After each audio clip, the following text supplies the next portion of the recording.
This film is intended for eye surgeons for training and education purposes. Viewer discretion is strongly recommended.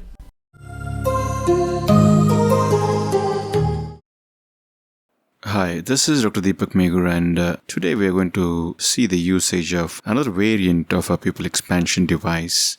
She's a 75-year-old lady who has a moderately dilating pupil, secondary to pseudo exfoliation, and she also has an underlying hypermature cataract. Let me start with all the incisions and the viscoelastic being put into the eye. The pupil is slightly more dilated at this stage because of viscometriasis. And this is my first experience with this device, and let me take you through some of the difficulties which I may encounter. Let me just remind you that I don't have any financial interest in this device or any device which I use in my cases.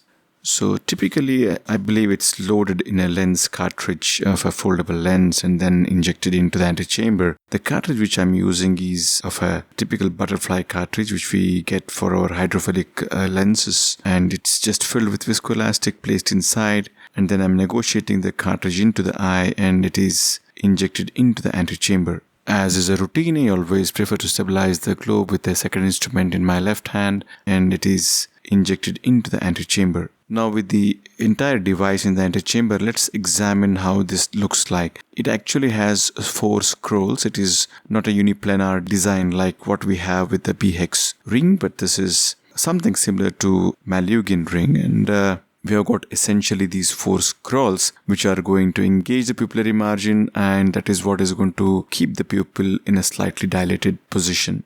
I fill in some more OVD in the antechamber before I proceed to engage each of these scrolls into the pupillary margin.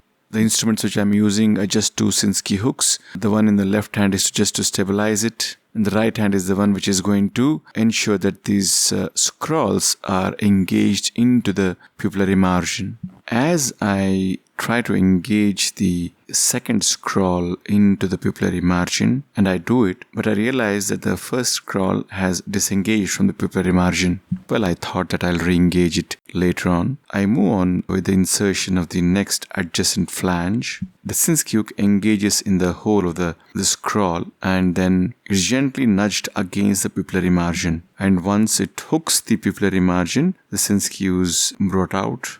While engaging the third scroll, I realize that it's quite stiff.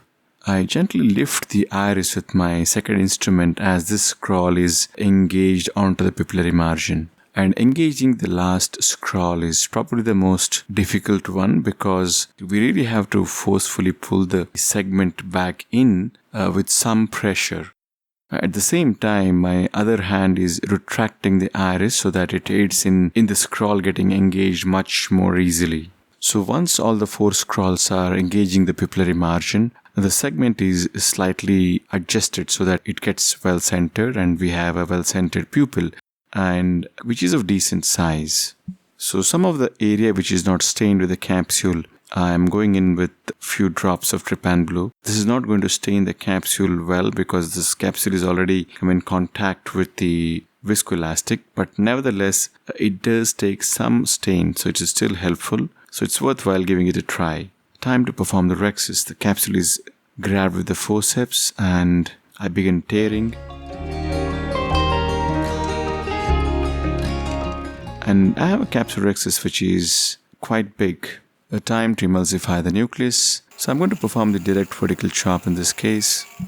I create a small central trench before going into the chop mode.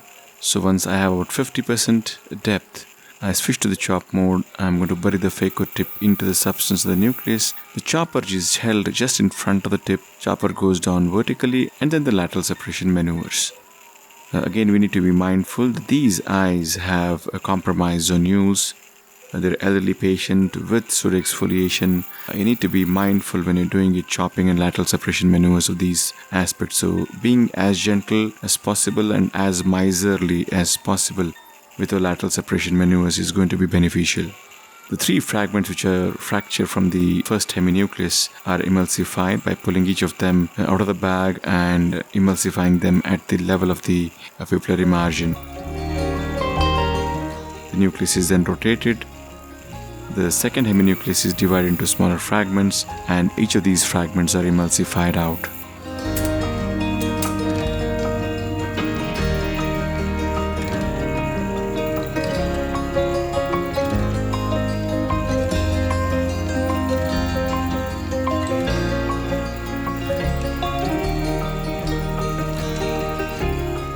There's hardly any cortex left. The capsular bag is filled with OVD, and the planned single-piece hydrophobic lens is implanted into the bag. Time to remove the pupil expansion device, that's a Gupta ring. Each of the scrolls are disengaged from the pupillary margin using just a Sinskey hook.